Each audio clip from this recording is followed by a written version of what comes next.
Hello, Garlan Nixon here with Jamarl Thomas. It's Wednesday, and we're going to try to figure out what the heck is going on. Let's talk.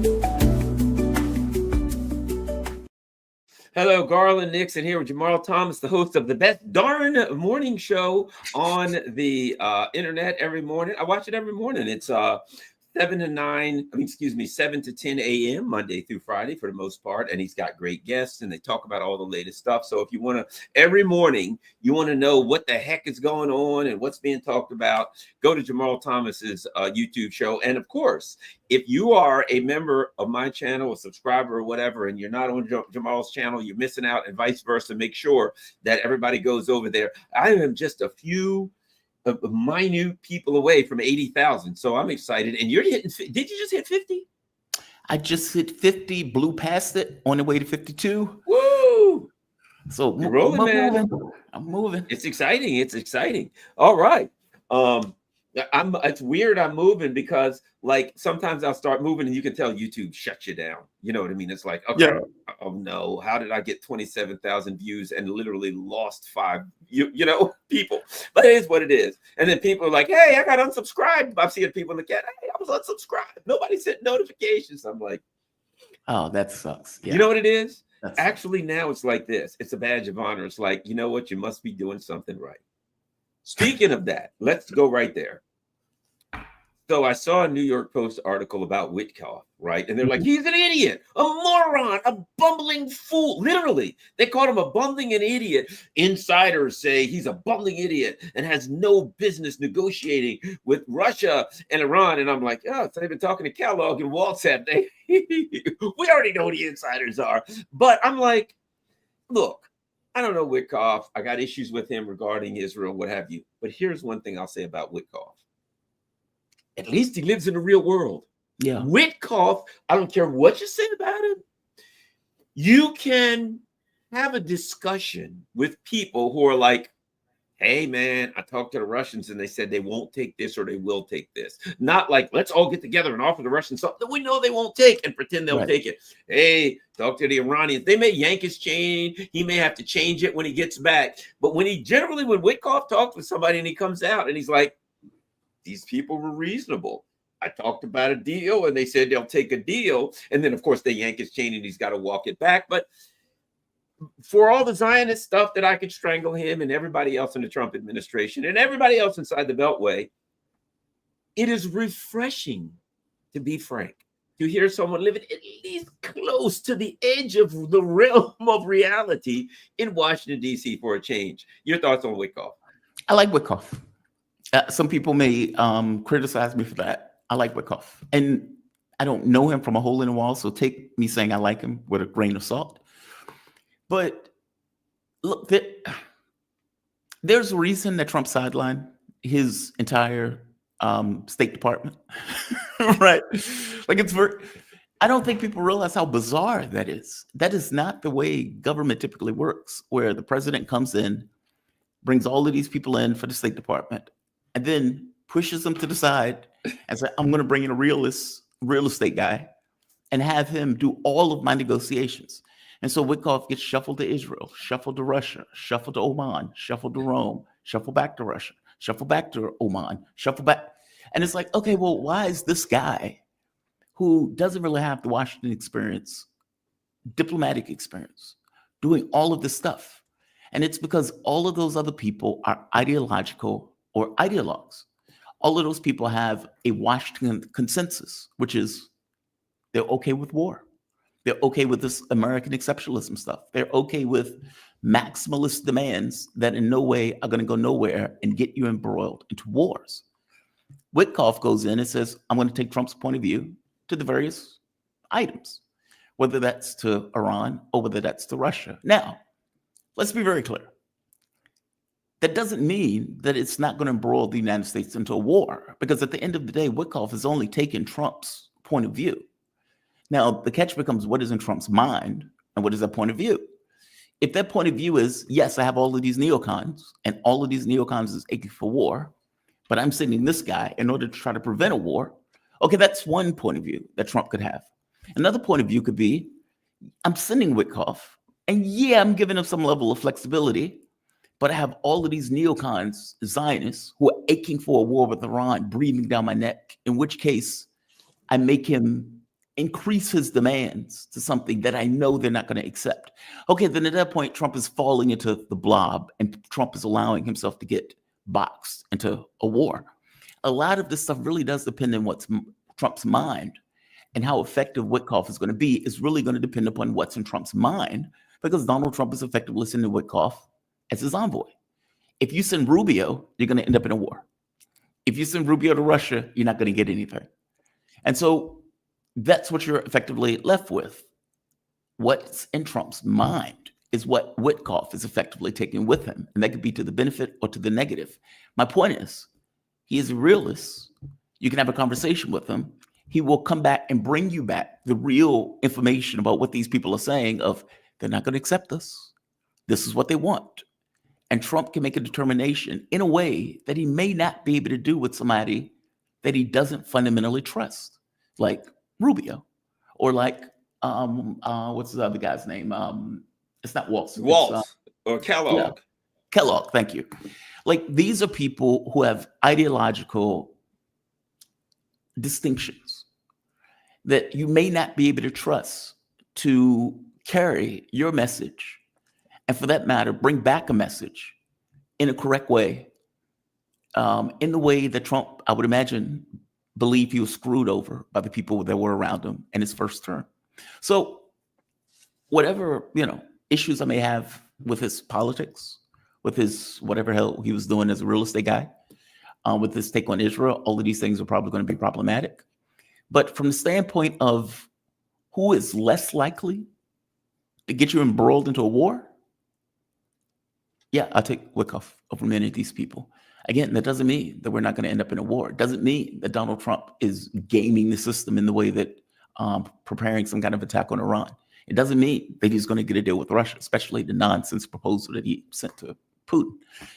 But if you're looking for a realist and you're looking for somebody who Donald Trump trusts to bring him real information and carry the legit message that Donald Trump wants to convey, Witkoff is the best guy you got. Here's something I think we should do. Let's look at this Caitlin Dornbos, who wrote this article about him. She covers Washington, D.C. for the New York Post. But look, previously, doggone it. Sorry about that. I accidentally went back. They called him a bumbling effing idiot. Yep. Previously, she reported from the Pentagon for Stars and Stripes, right? She came from the Orlando Sentinel, blah, blah, blah. Now, look at this. Here's some previous articles from her.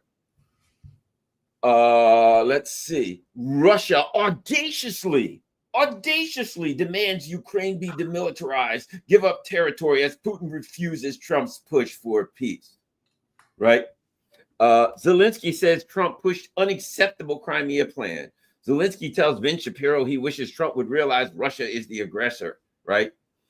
Fed up Trump blasts Putin. And so you look at the future of Biden era U.S. aid to Ukraine unclear.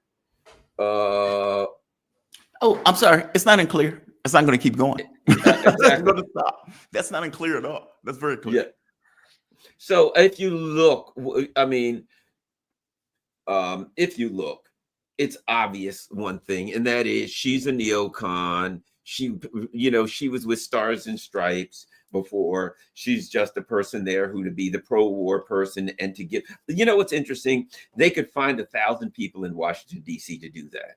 I could write those articles. I already know what they got to say. It's like they don't need anybody. They could, as the old saying goes, they could get a trained monkey to write those articles. Russia is bad. Iran is evil. There's anti-Semitism, and everybody's chasing after Israel, treating them the poor victimized Israel mean. They're just trying to defend themselves. They don't even have to write articles anymore. That's the thing about, I think, let me say this, plug us. That's why people watch your morning show. That's why Yeah. people watch these, a couple of people sitting in front of a wall in some friggin' books in their in a converted bedroom that's now a so-called office slash studio, right? Why? Because they could read the same article. You could go to Washington Post, New York Times, New York Post. You could go to all of them and read the same article about Witkoff. Insiders say Witkoff's a jerk. He's an idiot. He's a moron. He doesn't know what he's talking about. It's just pathetic what passes as media today and what passes as foreign policy. Foreign policy should be nuanced. And foreign policy should be based on, it's kind of like, I'm a big football fan, right? I like my Commanders. I'm in DC, right? And Yep. when the NFL draft's coming, right? And everybody's like, they're going to take this position or that position. And when it ended, they said, well, they said, quote, let the draft come to us. When we got to our position, we looked at who was available and made a decision based on who was available. And whoever the best player was available, that's who we took, right? So you couldn't predict who there. Here's my point. That's foreign policy. Foreign policy shouldn't be, this is what we do. This is what we stand for. This guy's good. That guy's bad. Foreign policy should be nuanced and based on, at this particular time, what's in the best interest of us economically, diplomatically, our allies.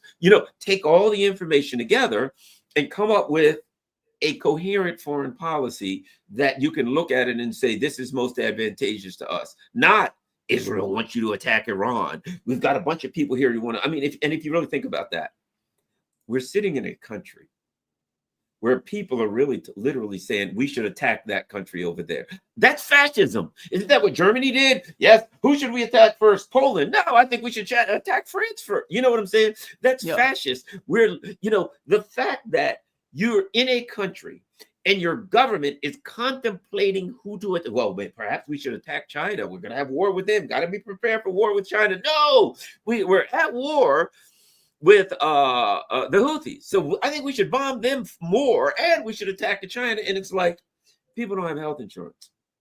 People are getting put out of their homes. They can't pay their bills. They're struggling. Now you're saying student loans, you're going to come back and literally take part of their poor little paycheck and Social Security for these stinking student loans. And our government's talking about what country to attack next. I got a question for them, a question they never asked. Who's going to pay for it? Why is it? They only answer that when we ask that when we're like, hey, people can't get their medication. Could we help out the needy? Who's going to pay for it? Why is it nobody says who's going to pay for it when it comes to the next country we want to attack? This is fascism, in my opinion, Jamarl. I agree with you. Like, ideologues are ideologues for a reason, right? Like, we don't call them ideologues just because it's like they have an idea of the world. Here's the thing: reality doesn't have to live up to your ideas. It's just your ideas. And if you think about one war after the next that they've gotten us involved in, what, $10 trillion in Iraq and Afghanistan, billions of dollars in Syria, year after year after year under Obama to overthrow that government. Has this really been for our interests? Like, that's a fair question to answer. They have an image of America that does not live up to reality. If their image of America was right, Russia wouldn't have kicked their ass in Ukraine. If their image of the world was right, the US would have won this trade war and wouldn't be begging allies to help them gang up against China in order to try to, win a trade war. All of these things are canary in the coal mines. All of these things are pointing out, hey, you're not what you say you are, or at the very least, you're not what you think you are. And yet they continue to keep digging the ditch over and over again. And look, like I said, the economic data that just came in pointed out that Donald Trump failed miserably in an economic front, taking an economy that was at 2.4% growth to negative 0.3% growth. Okay, that's a failure. That's a failure, right? That's not a success. They can spin it all they want. Oh, well, it could have been worse than what it is. Dude, you failed on a massive effing level, not just in Ukraine, but here. Her articles about Putin are ludicrous. The United States spent billions, hundreds of billions of dollars. They dumped every weapon system that they could think of. They passed 20,000 sanctions. Russia, not just won economically, where their economy is what, 4 point something percent? Europe crashed in regards to their economic output. And the United States was incapable of doing what they wanted to do. They said Russia was Nigeria with snow. They said it was a gas can masquerading as a country. Russia beat all of them. So, like, it's not that Trump, if he could do something, he would. It's like, what characteristic of Trump do they really come away with believing that if he had an advantage, and if he believed he had an advantage in the situation, he wouldn't press it? He just doesn't. There are no cards to play, not just for Zelensky, but for him too. So he takes the position that he could. He offers some nonsense peace plan. As I keep pointing out, the loser doesn't get to dictate terms, in which case Putin tells him, go F yourself, you can leave. There's the door. Take a walk. We don't want your plan. It doesn't work that way. And so that is where he is with them. I had Wilkerson pointed out, if the United States attacks Iran, we would be militarily defeated. And I can show you the articles where they point out that the U.S. can't even get air superiority over Yemen. They keep knocking down our drones. They knocked down like 20-something drones. And then the ship, who Trump came out and said, well, we have decimated the Yemen, the Houthis. And then you get the carrier having to make a quick move, knocking planes into the ocean as it maneuvers to get away from drones or missiles that are effectively being aimed at that ship coming from the Houthis. These are not indicative of success. You have the capability of murdering a lot of civilians in Yemen. Fair enough. If that's what you want to do, God bless. You can put it on Twitter. You can cheer murdering a lot of people. Iran is not Yemen. Russia is not Yemen. China is not Yemen. And for all of these neocons that believe that they're going to have some level of success in any of these, they're out of their minds. They're out of their minds. Like, again, your ideas of the world. Reality does not care about your ideas of the world. You know, it's like the old, I hate to always use analogies, but it's like that athlete that still thinks he's got it. You know what I mean? The boxer. And they're like, nah, you don't want to go in against the young guy. Oh, man, are you kidding me? The speed. I got power. I got experience. And they're like, yeah, you don't have the speed, that young guy. Oh, yeah, I can take him. And he keeps talking trash, which is fine. Don't get in the ring with him. Don't get in the ring with the young guy, or you're going to get knocked out in the first round, right? So now the U.S. is the old athlete. Yep. We don't have the economic domination anymore. Nobody respects us. Because of, I would argue that because of the genocide, we've had a moral collapse. The rest of the world are looking at us saying, you guys are committing genocide. You're real low life there, right? And we're defending these lunatics that are goose-stepping around Ukraine and pretty much doing the same thing in Tel Aviv, So we've had a moral collapse. Economically, people are looking at us like, dude, you don't have any industry and you're just making up magical money on Wall Street, right? Militarily, our weaponry seems to be obsolete. A lot of it, not all of it, but a lot of it is obsolete. Enough of it is obsolete that it's a problem.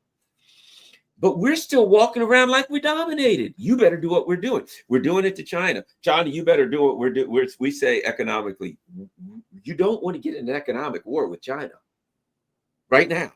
You don't want to get in an economic war with them. We launched an economic war against Russia. That's what we did. It was a full spectrum war, and we lost it on a full spectrum basis. Diplomatically, Russia will be isolated, and they're not. They're beloved worldwide. We're isolated. Putin's welcome in wherever the hell he wants to go, right? And meanwhile, Netanyahu and some of our people are afraid to fly over the wrong country for fear that they'll be arrested for ICC violations. Okay, economically, Russia's doing great, some percent, moving up. They can't build stuff fast enough. They're now allied with North Korea and China, stronger than ever. Proud of it. And we're sitting here barking at China, losing that war, barking at Russia, losing that war, barking at Iran. Potentially, we could be, we're losing their their baby brothers beating us up. So I don't think that we're going to be able to fight them. It's like, I'm going to fight this guy and his little 7-year-old brother's kicking my ass. And this guy's, 22 years old. He's 6'5" and 300 pounds, and his little brother beats me up, and I think I'm going to fight him. Probably not a good idea. And this is what I keep saying. It seems to me that every scenario is the same. Iran is a lot stronger militarily than we're giving them credit for, and we're saying we want to go tangle with them.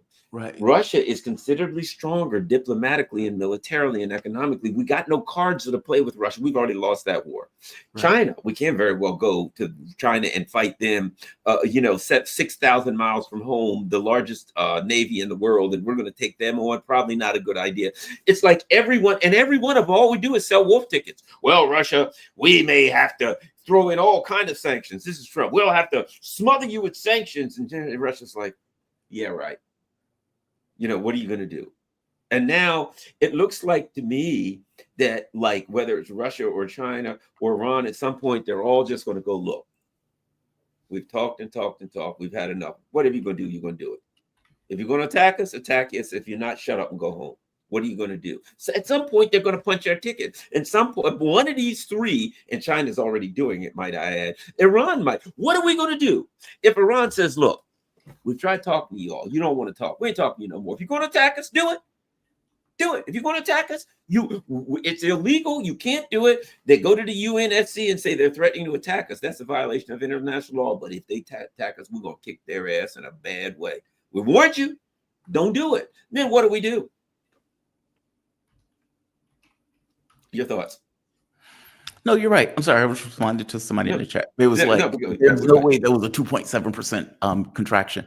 Look, the first quarter of the economy dropped to 0.3%. This is a direct result of Donald Trump's tariffs and the nonsense economics that he's been running with. Before that, at the last quarter of 2.4, in the last quarter, it was 2.4%. You add those together, that's a 2.7% contraction. That's a huge drop. That's a massive difference. That's not like, the economy that was handed over to Trump. He did radically different changes.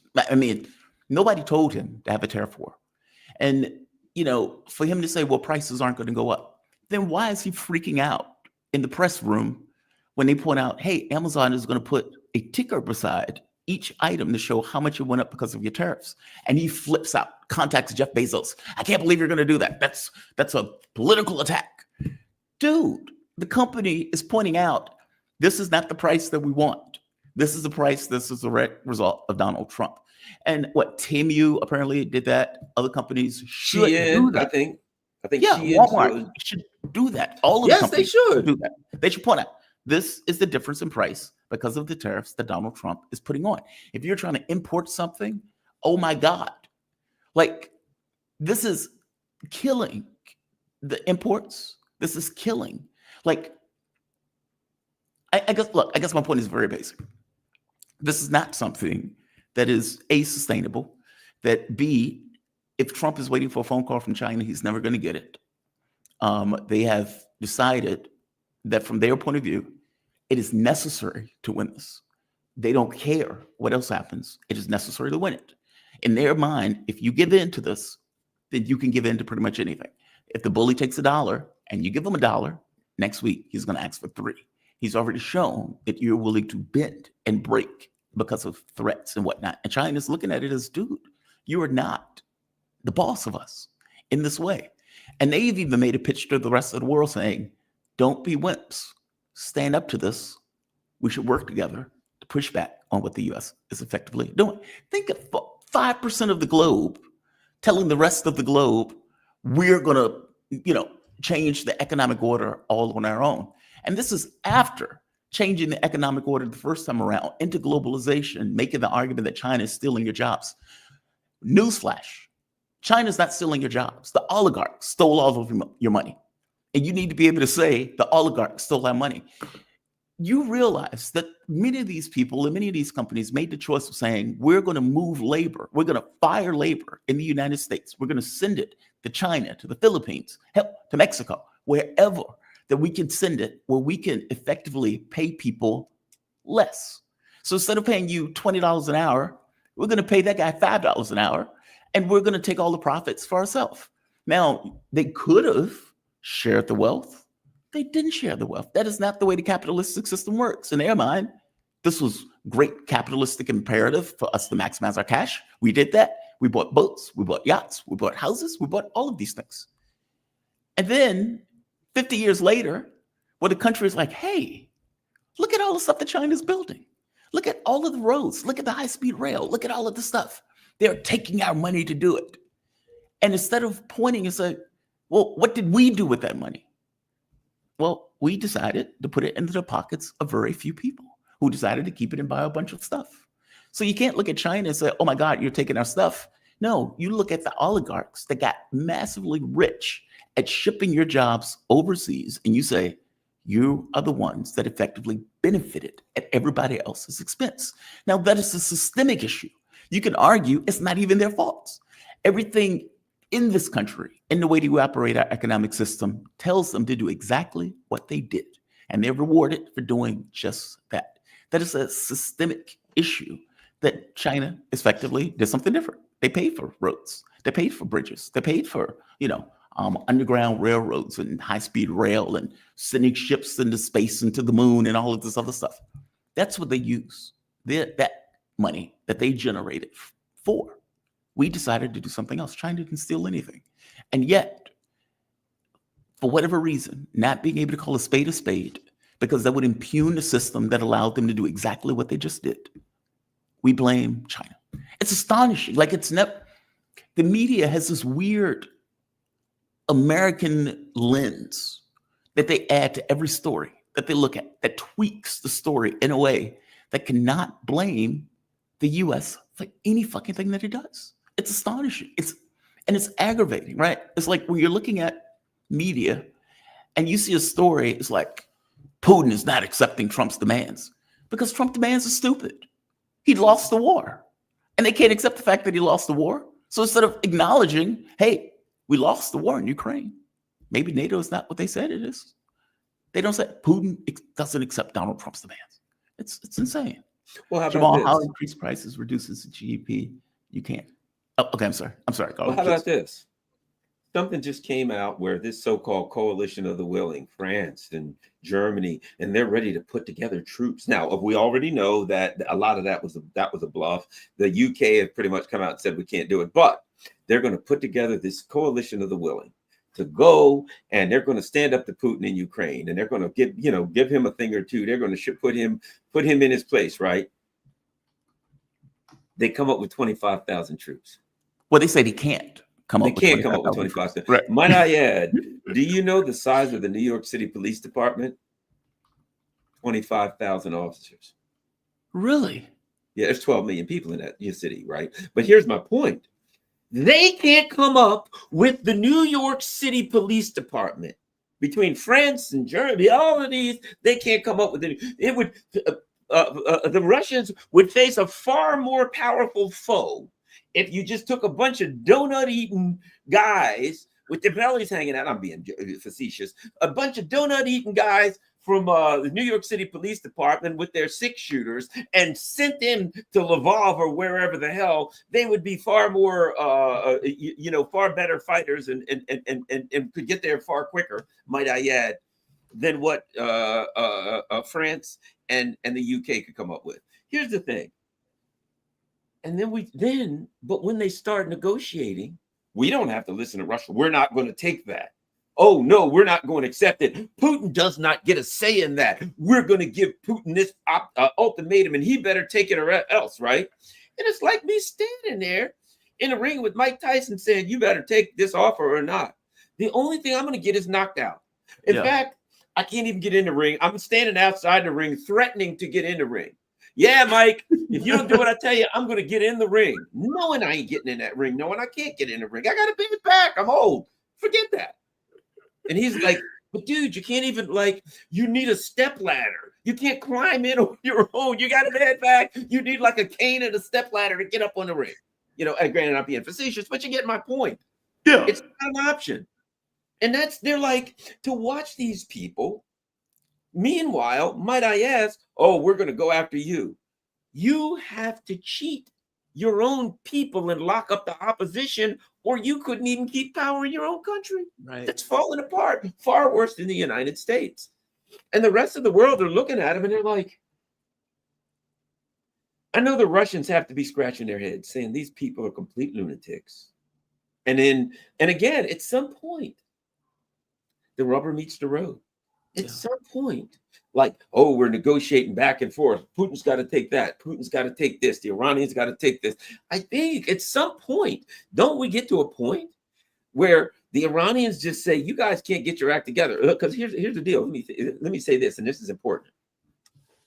The Iranians are of one mind. When they come in there, they've talked to their supreme leader, they've talked to their president, they've decided where they can go. And so who the representative represents the government of Iran. This is their position. This is what they take, they won't take. Okay.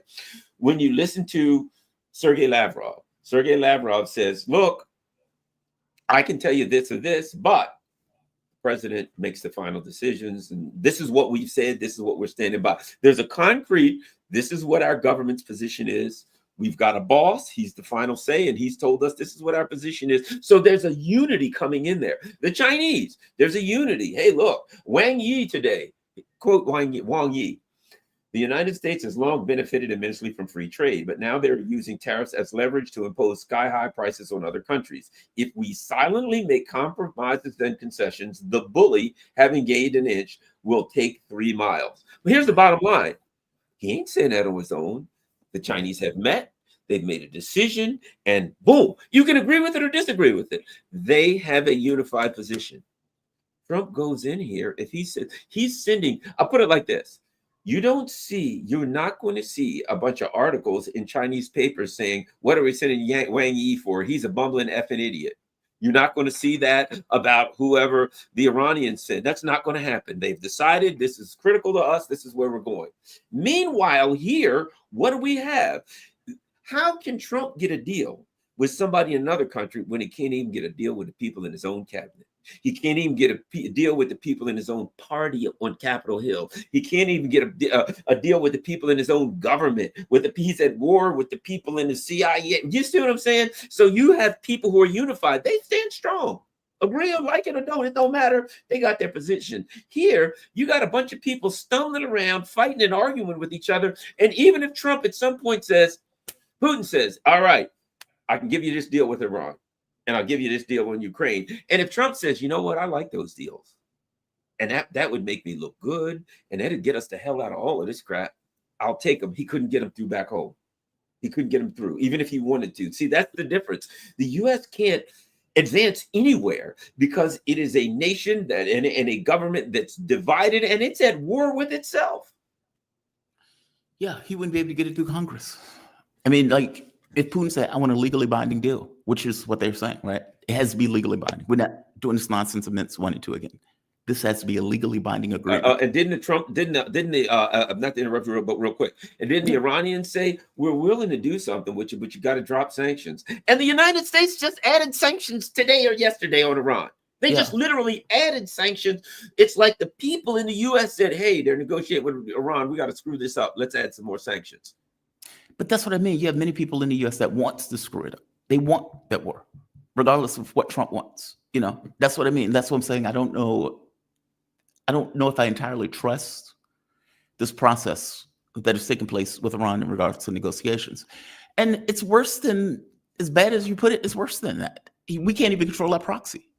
Like, you have Zelensky going rogue, effectively saying, I'm not giving up territory. I'm not giving up this. I'm not giving up that. I don't care what Donald Trump says. I'm not doing it. And it's like, okay, dude, your proxy is going bananas.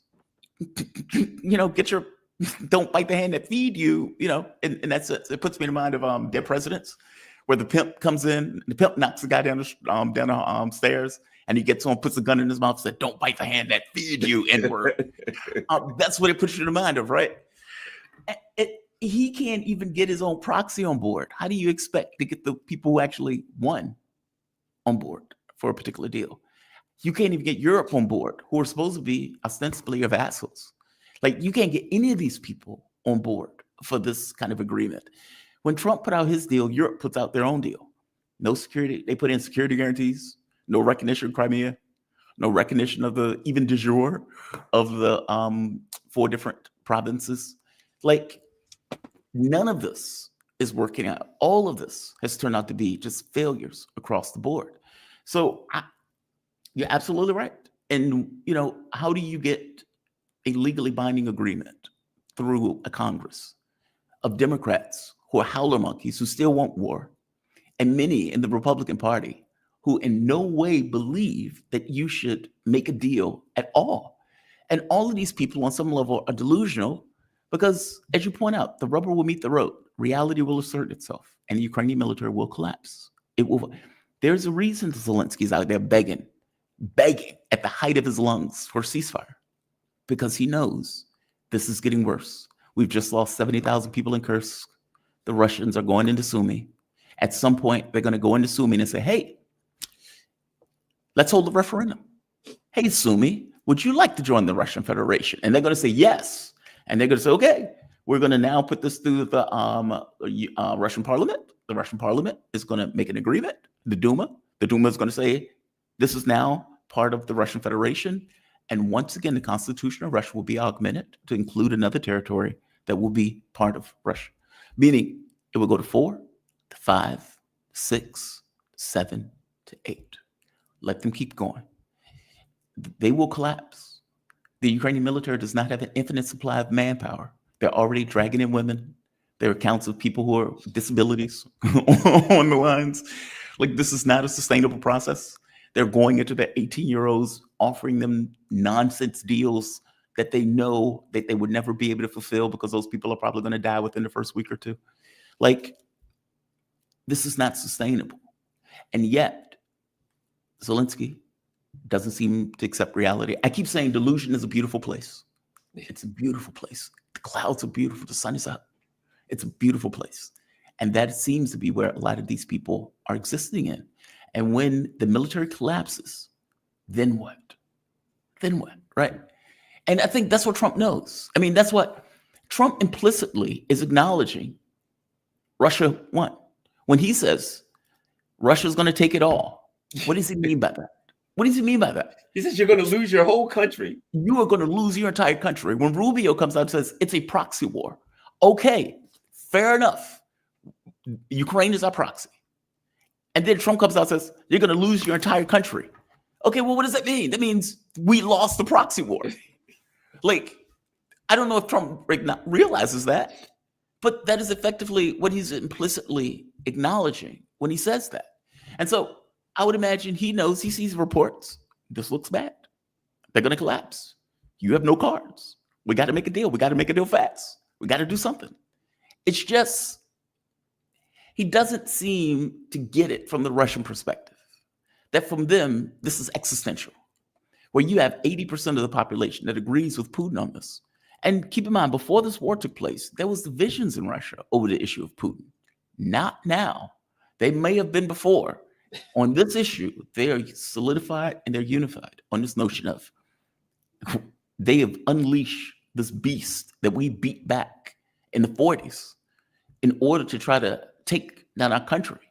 We need to put this, we need to nip this in the butt, and we need to nip this in the butt now and for, all time. So, they can play around all they want. Reality will assert itself at some point. It has been asserting itself with the death of one Ukrainian after the next. They are denazifying the country with every Nazi that they shoot in the face. And at some point they will go to Kiev. Let them keep messing around. And further, and further, and they'll keep going past. One of the things I think that I recall, whether it's true or not, I'm going to go by the fact that it was true, and assume it was true, and then go from there. So it was reported that there was discussion about Iran, and that Tulsi Gabbard and Hegseth both said, look, they didn't even say don't attack Iran. What they said is maybe we shouldn't be putting all of this military hardware in the region because it could spark a war that we don't want. Right. They said that, right? So even they're saying, look, we go putting B-1B bombers and all this kind of stuff. What happens if Iran says, holy crap, they're going to attack us?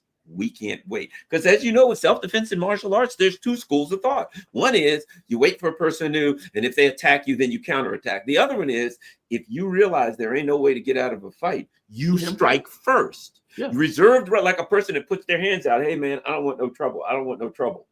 If it's a martial artist or a person who knows self-defense, don't get inside those hands, because if you come in or whatever, they're telling you, this is my safety zone. If you come in front of it, I'm going to attack you with everything I have because I feel as though my life is in danger, right? So my point is that they seem to get it. Look, not forget attacking Iran. If we push Iran to a point where they feel that we're going to just take them out, they may hit us with everything they got and just say, you know what, we got nothing to lose. They're going to destroy us anyway, or try their best to. Let's give them everything we got day one. And even if they want to attack us, they'll be severely weakened when they try, right? Maybe we can make them think twice. Maybe we can scare them. Maybe we can do, but whatever. So here's my point. There's people there saying a war we don't want. What that tells you, for a while I've been, because Scott felt that we were going to attack, and other people said we weren't, and there was this big controversy. And my thing is, everybody's got a right to their opinion, whether you agree with it or not. I don't think Trump's going to attack Iran.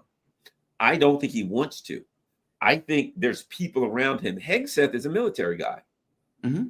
And I think the military is saying to Hegseth, look, here's the truth about what could happen. Here's the options. Here's how we could attack them. Here's this. However, if this thing goes wrong or goes bad, here's one of the possibilities. We've run software. We've run this and that. Best case scenario ain't going to be pretty for us. So if that happens and we lose thousands and thousands of men to missiles, we lose ships, we lose this and that, they block off the Straits of Hormuz, our economy is going to go into a depression. And it's over for Trump's, his bottom line is the president's administration, it's over for them one way or the other. They're done, because anything he wanted to do economically, you can forget it, because all of the Straits of Hormuz are closed, blah, blah, blah. And I think that in hearing all that, I don't think Trump's crazy. And let's not forget, Trump is the one who cut off that war before when they wanted to attack, as was reported. So I don't think Trump wants to attack Iran at all. I believe you'd have to drag them kicking and screaming doing that. But still, they're negotiation. And whether it's Russia or China or Iran, they're all at some point going to come to a point where the rubber meets the road, and you got to say we're on or off the train. To me, it's benefiting. The Russians are probably thrilled. Look, we'll just keep doing this dance forever. You know what I mean? Yeah, send Witkoff, we'll send them back. We'll send Lavrov, we'll do it. Just keep. Why wouldn't you if you're the Russians? Hey, this is cool. We'll just keep on doing this thing as long. And meanwhile, we're knocking the hell out of Ukrainians. So in a way, it benefits these other people to negotiate, because they get to kill time and get stronger while they watch you get weaker. Go ahead. I don't know what Trump wants to do. Like I said, I don't know what's in his mind. I mean, and I'll say it this way. Sometimes the president can box themselves in based on their language, because it's too high of a hill to back off from. Like, it's one thing if you're saying, yeah, I'm talking to Xi Jinping on the phone. Okay, dude, no, you're not. You're lying. Right? That's one sort of lie. It's like, how do I look in this dress? You look great in that dress. It doesn't make me look fat. Nope, not in the least. Not in the least. Okay, that's one lie. That's one type of lie that, fair enough. It's another thing to say, like, did you sleep with Suzanne last week? No, I did not. Okay, that's a different lie, right? Those are two very different lies. Like, one is a lie that every guy has effectively said. Another is a lie that is much larger in scope and scale. One would end the marriage. The other one, not so much. It is very difficult for a president to spend weeks talking about, I'm going to bomb them. I'm going to bomb them. I'm going to attack them. I'm going to attack them. They better sign this deal. They better sign this deal. If they don't sign this deal, I'm going to attack them. Iran is a nice people and everything else. They can have nice lives, but they better sign the deal. Okay, how do you walk away from that? Do you know what I mean? Like, that's a hell of a cliff to lose credibility on. And do I believe that Donald Trump has the moral, ethical um, capability of eating crow? No, I don't. I just don't. Especially if it's leveraged against the lives of a lot of people. He lies as easily as he breathes. He looked at the economic data and said, this looks great. He was out there, trade is up. No, it's not. I'm on the phone with Xi Jinping. No, you're not. Tourism is up. No, it's not. Like, all of these things were demonstrative lies. He does not care about reality. And so whatever he wants, whatever his intentions are, he may send Witkoff over there to get a deal because he doesn't want a war. If he wanted a war, he would have sent Rubio, or he would have sent Kellogg, or one of these other ideologues. So fair enough, I accept that. By the same token, if you're maximizing your demands because people around you are pushing you to do so, okay, then you are being influenced by the people who are around you to do something that you know Iran is not going to do. Like this notion of centrifuges. Iran said right off the bat, we are not getting rid of our centrifuges. Full stop. Off the table for discussion. And Witkoff initially comes back, if you remember, on Sean Hannity, and he says, well, we want them to have 3.6%. We want to make sure they don't get a bomb. Arghachi, the foreign minister for Iran, I may be butchering his name, he was saying something very similar. Okay, both of these people are on the same page. What happened? Within the same day, Witkoff gets attacked. They call him a Russian stooge. They say he was being played by Iran. They say he's weak. Donald Trump has capitulated. And immediately, within 24 hours, Witkoff puts out a tweet repudiating his previous position. And then you get Rubio being the guy who's talking to the press all of a sudden, the ideologue, who's now like the Libyan option is what we need to go with. They need to get rid of all their centrifuges. They can get import fuel, but they got to get rid of all their centrifuges. So you went from a position that was acceptable to one that was a red line. And I have to ask, why? Why would you do that? Especially if Iran has already told you that's not going to happen. Now, is it possible for Donald Trump to accept something like that and then dance around and still call it a win? Yes. Because again, if you're a liar, you can lie about anything. You can turn anything into a face-saving mechanism. He's doing it for the Ukraine, right? Hey, what do you get out of Vladimir Putin? Well, he was going to take all of Ukraine, and I stopped him from taking all of Ukraine. That's what you're getting from him? Yes, that's what I'm getting from him. Vladimir Putin never wanted all of Ukraine. That was the nonsense that you're saying, right? So you can do it. But could you also, a personality like that, be pushed into a war? Yes. Yes. And if, Brian Berletic was pointing out pathway to Persia, which is exactly what is happening right now. This idea that you negotiate, you let Iran or Israel hit Iran. You say, well, we didn't have anything to do with it. That was Israel. Or for the most part, you negotiate and say, well, we couldn't come to a deal. And so this is what we now have to do. Whatever his original intentions are secondary to what ultimately ends up happening.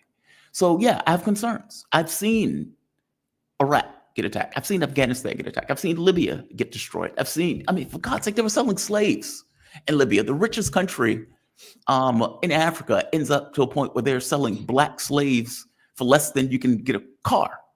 And then Syria just got fundamentally destroyed, with the West pretending as if jihadists and terrorists are somehow great people that are going to do great things in Syria, despite the fact that they were going door to door murdering people left and right.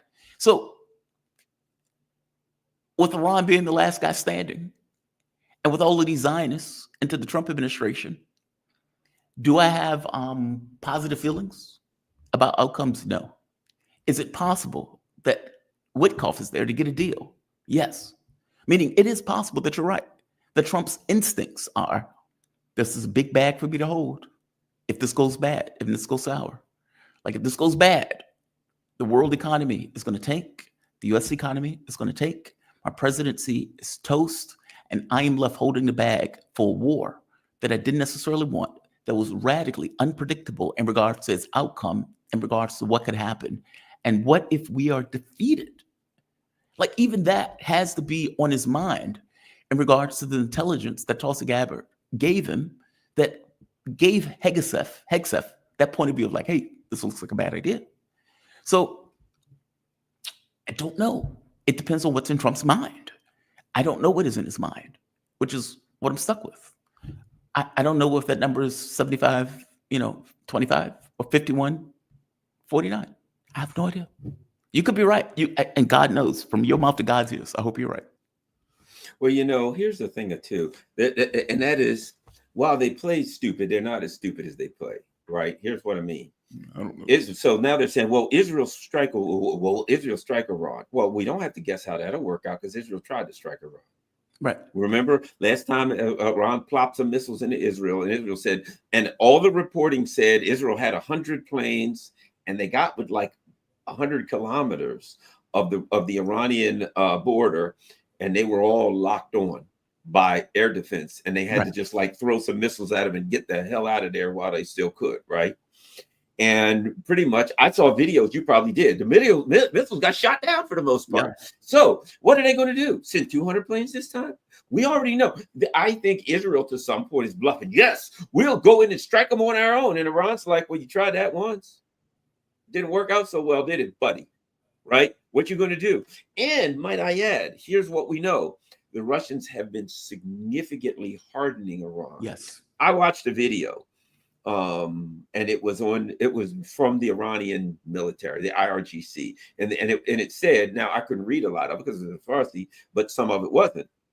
And it was, what would we do? People can find it on Telegram. What will we do? How will we counter the B-1 and B-2 bomber, right? And then they showed the different things they had. And then it said S-300, and it said S-400. I said, holy crap, they got S-400, electronic warfare, all this kind of stuff. And I'm like, I'm sure, because I think part of what the Russians are doing with the Iranians have been doing is, if you don't strike Israel back hard, we'll help harden you. You know what I mean? Like, come on, chill out and we'll help you. So they got significant upgrades in electronic warfare. They got significant upgrades in air defense. S-400, you ain't going in there.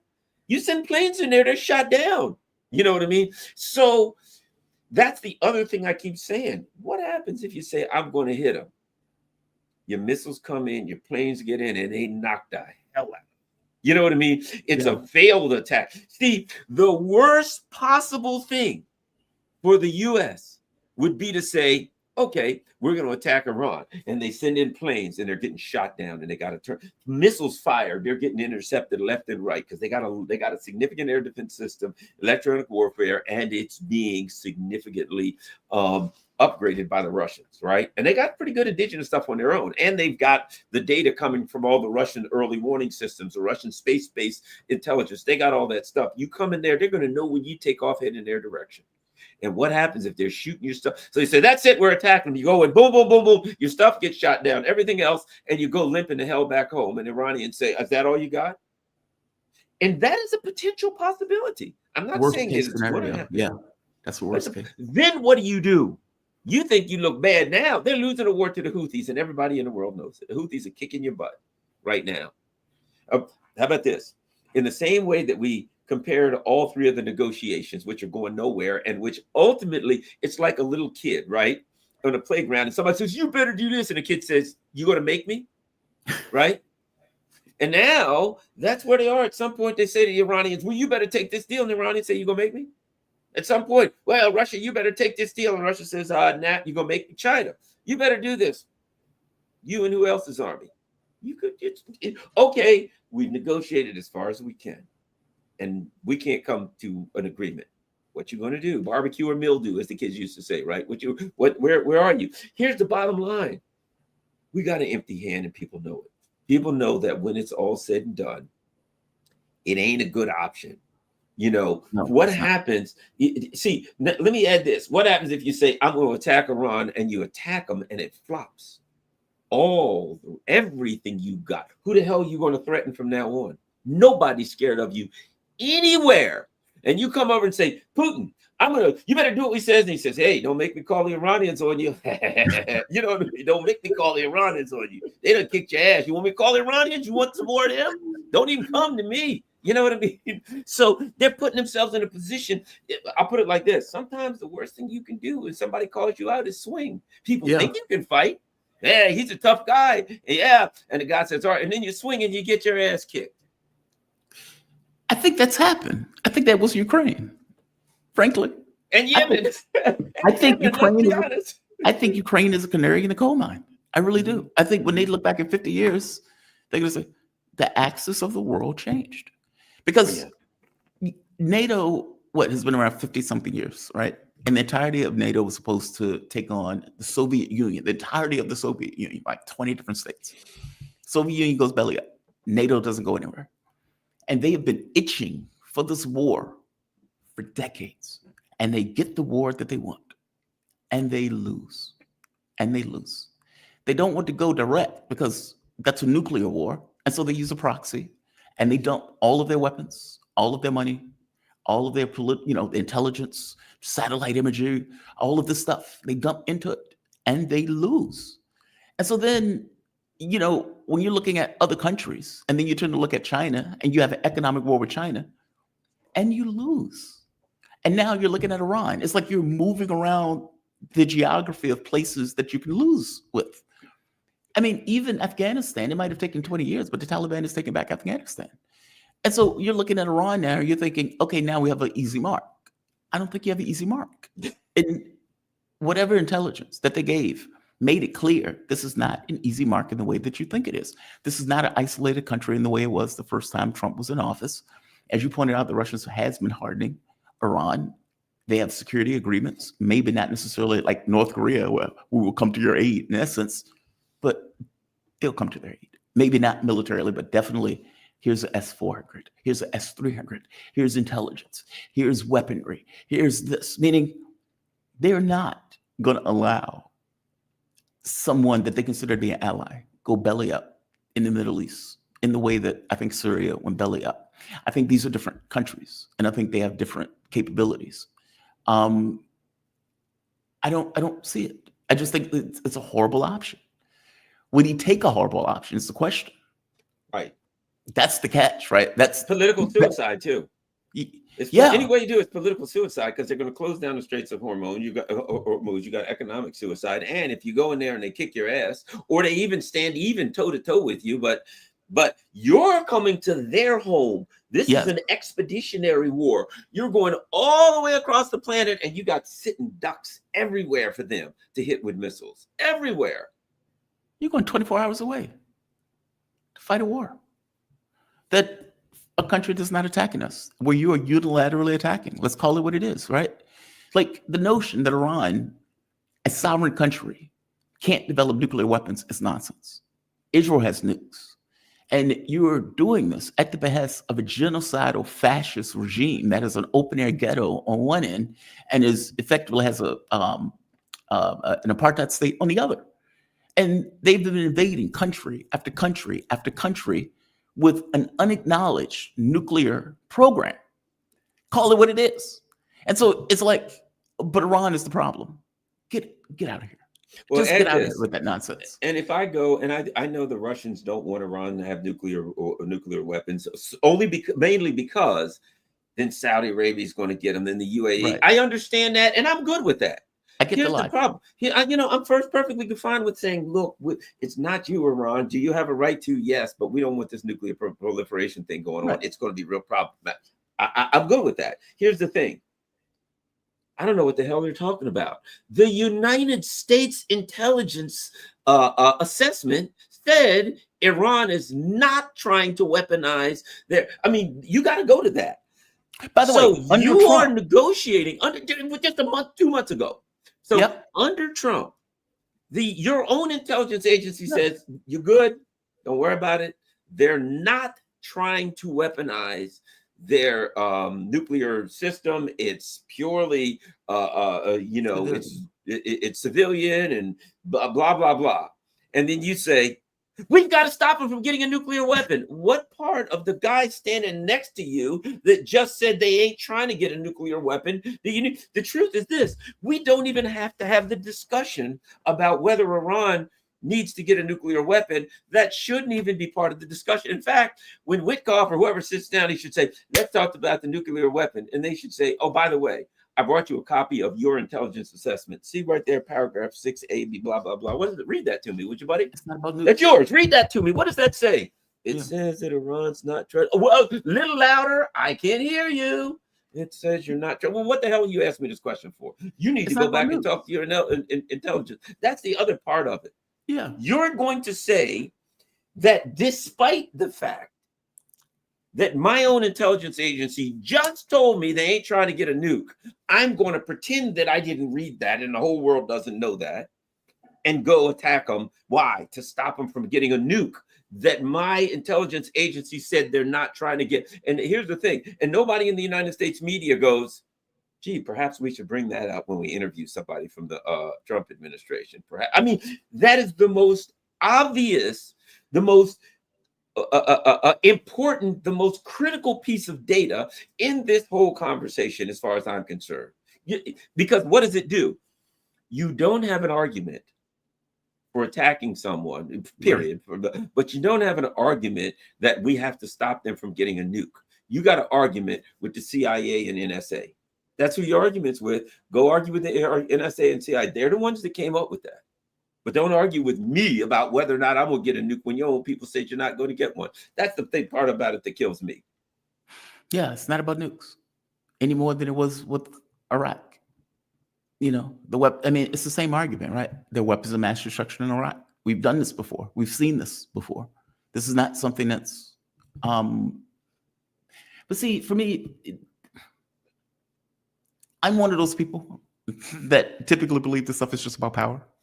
Yeah. It's not about what's real. It's not about reality. It's not about ethics. It's not about morality. Not about what's right or wrong. It's not about human life. It's not about any of that stuff. Do you have the power to do something, yeah or nay? And, you know, you put your chips on the table at a certain point when you actually try to actualize the power. Sometimes it works out, like in Syria. Sometimes it doesn't, like in Ukraine. And they're going to put their chips on the table with Iran. And I don't think you want them to call that bet. That's my point. Like, even if you get what you want, meaning you are able to attack them, they will respond. Like, that's the part that seems to be woefully either undercounted, either woefully missed by the neocons. They will respond. And when they respond, oh my God, at that point, you've lost all control of their response. Like, meaning there will not be a decapitation strike. There would not be a strike that stops them or prevents them from responding to you. It just won't happen. I think it's farcical. The country is 3 times the size of Iraq.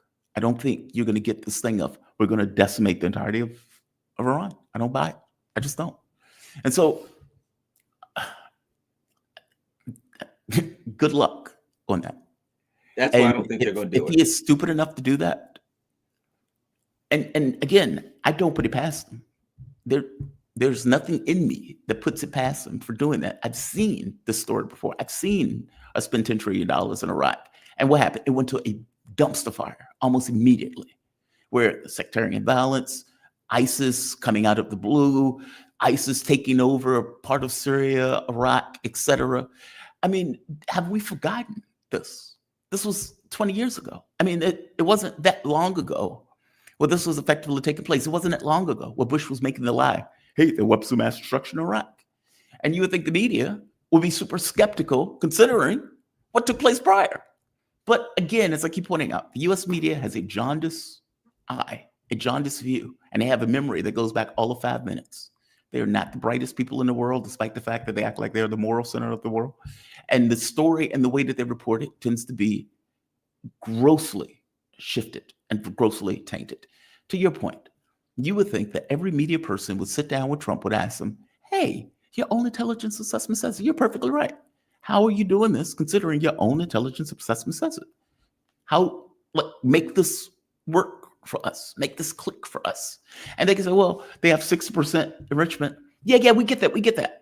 But your assessment said that that's not what they're trying to do. So, what's the issue here? What's the real issue? Why are you actually doing this? Well, they have breakaway and blah, blah, blah. Look, I was asked this question, like where they would say, well, why did they enrich the 60%? And I pointed out they didn't enrich the 60% until Donald Trump pulled out of the agreement. Trump pulled out of the agreement. The agreement was working. Trump pulled out of that agreement. So if you have issue with it, you talk to Trump. They're a sovereign country. They can do whatever the hell they want. And you know what else? Here's the other part before we go. Here's the other part. And this is it's like whether it's Putin or whether it's the Russians or Iran, the Russians already know that they're dealing with a broken and twisted government that's Yes. feckless, unable to do anything. So the Russians already know when they say these are our red lines, that the United States not only can't adhere to any of their red lines, but because of arrogance, if you give them a red line, they got to cross it, right? Yeah. To show how powerful they are. You give them a red line. Look what, every time you give a red line to, every time you say, we're not going to do this to Zelensky and the Ukrainians, they go 100 times over to make sure that not only are they not going to go along with it, they're going to, that's what we're going to do. All right, we're not attacking infrastructure. Great. Everybody attack all the infrastructure you can nonstop. We got to show that we're not going along with anything. The Iranians already know that one of the things they've said, look, we're willing to make a deal with you. Okay. Hey, we're willing to be fair. We won't do but so much enrichment. We can work that out. And of course, we will allow people to come in and inspectors, and hey, can you go? You can't complain. We're going to allow international inspectors to make sure. So we're willing to do the things necessary to demonstrate that we're not going to get weaponized. That fair enough. Right. But you got to drop sanctions. Here's what the Iranians know. That ain't going to happen. Before they even start, they already know when they say, we'll do this, and you have to do that the United States position is this. You have to go along with whatever we ask you to do. And we're not going to uphold our part of the bargain because we are the all powerful. And even if we thought about upholding our part of the bargain, we wouldn't do it because that would demonstrate that we are on the same level as you. We have to show you that we make a bargain and you keep your word. We're too powerful to keep our word. If we kept our word, that would mean that we're listening to you or going along with what you want. We can't possibly do that. So the Iranians know, and I know, and you know, before we go in there, that if they made a deal, and part of the deal was, oh, by the way, we'll do what we need to do and you drop the sanctions. And Trump said, great, we got a deal. He couldn't get the U.S. government to drop the sanctions. And then if the Iranians said, well, we made a deal, but you haven't kept up your side, then what the U.S. would say is, but you got to keep up your side. You got a deal. We expect you to adhere to it. And if the Iranians said, well, we only when you, and it would have to be written into the deal. As soon as you drop the sanctions, that's when we do this. So there can never be a deal because the U.S. can never adhere to anything they say. If they say to the Russians, hey, the Russians say, all right, we'll go along with everything you want. The day you drop the sanctions, we do this. Well, the Russians would know they'd never have to do it because we could never drop the sanctions. You get the last word. I don't think people realize that, the reason that we're taught values when we're children, like where your parents tells you, hey, you shouldn't act this way, or you shouldn't behave this way, or you shouldn't do this, or you shouldn't do that. It's not that they are trying to limit you. What they're trying to do is create a world that everybody can live in. Right, yeah. It's like we're making this deal, and I'm sticking to it, and you're sticking to it, because this is the way we decide that we're going to get along peacefully and successfully as a cohesive society. It's that. It's not magic. It's a way to have a cohesive world. That's all. And so the notion of having this kind of superpower that is not limited by its word, that's not limited by agreements and bargains and deals, you have a more hostile world. You have a world that is not going to work in terms of peace and cohesion. In fact, it's the opposite of that. And, I remember the last time when Trump pulled out of JCPOA, and instead of Europe holding up their end of the bargain, they said, Iran, you better stick with your bargain. You better stick with your deal. And it's like, okay, aren't you telling the U.S. that they should stick with their deal, considering Donald Trump shot it in the face? Well, of course, they don't have the stones to do that. So they're not going to do that. When you have an ICC that only goes after African dictators, okay, well, then what is the point of the ICC? If that's the case, you have George Bush literally going into a country and torturing people, and yet they couldn't bring themselves to go after George Bush. We passed the Attack the Hague Act. They shut the hell up. Like, I guess I'm pointing out, like, there's something inherently problematic with a country that is so insecure that It can't make a deal and keep a deal. And I don't know. It's outrageous. I agree with you that any deal that we make, we can blow off. Minsk 1 and 2, blow it off. Istanbul agreements, blow it off. The missile and missile treaties that we were signing with the Soviet Union, or for that matter, Russia, blow it off in a heartbeat. As soon as we get in office, we don't like it, blow it off. NAFTA, blow it off. Like, when we decide that we no longer want to keep our word, we just don't. But we assume that everybody else is supposed to. It's weird. And when the media reports it, the media is going to report it as, well, we got out of it for whatever particular reason. But they report those evil so-and-sos did so-and-so, ignoring why they may have behaved in the way that they behaved. North Korea fired a missile into the Sea of Japan, ignoring the U.S. was holding missile drills with South Korea, acting as if they were going to do a decapitation strike on North Korea.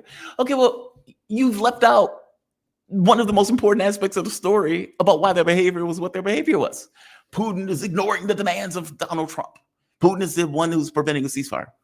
Well, because when they did this last time with the Minsk agreements, or for that matter, with the Istanbul agreements, they were blown off. Angela Merkel, Hollande. I would wager to you that U.S. media has never shown Hollande and Angela Merkel saying, we didn't believe in the Minsk.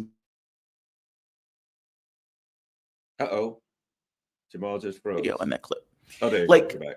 Go ahead. That stuff matters, right? That stuff gives context to the public about why countries or people behave in the way that they effectively behave.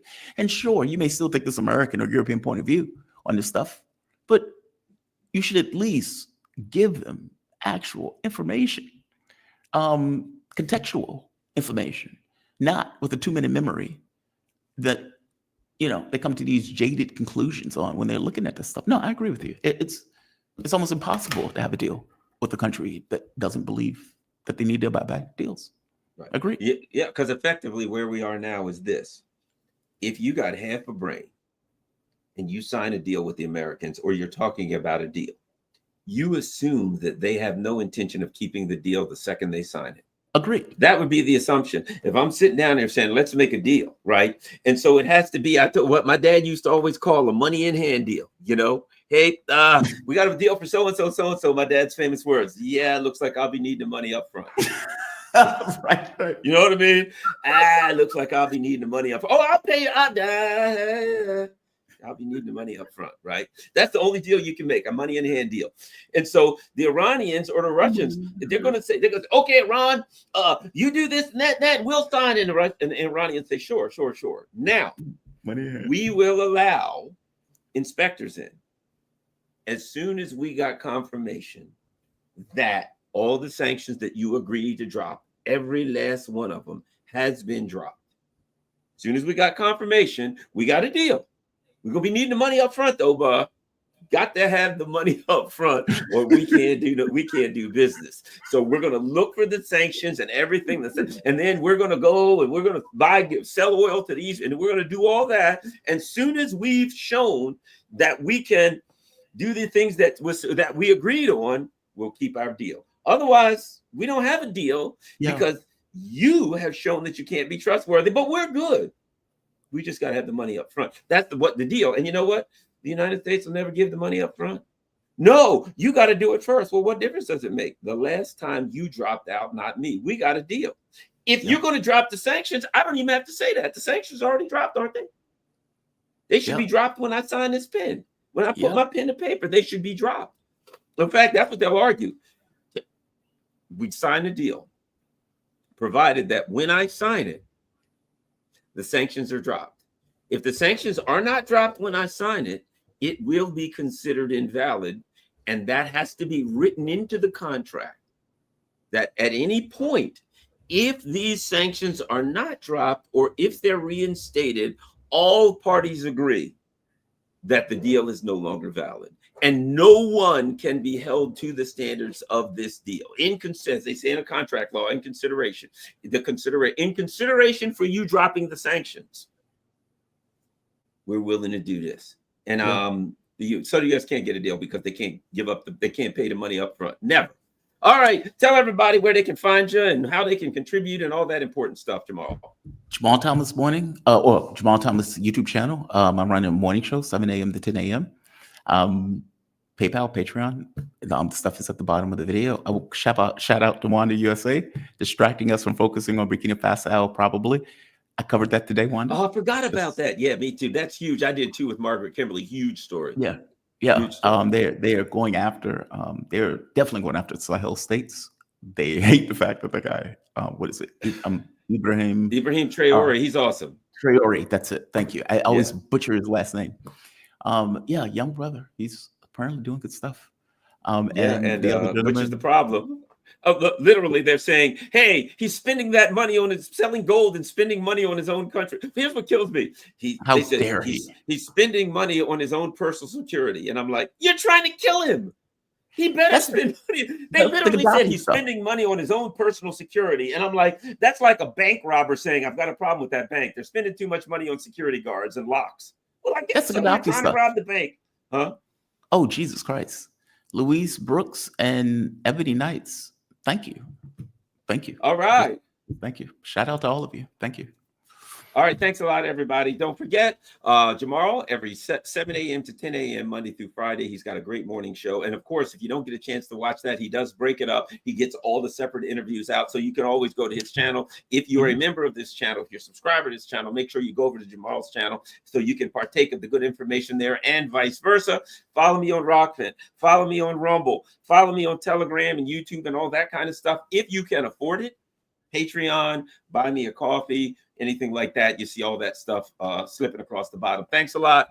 And I guess come Saturday, Friday, if all hell doesn't break loose, hopefully it won't, then we can start. Maybe we'll start off with Ibrahim Traore then, because I forgot about that. We need to talk about that. So, all right, we're out.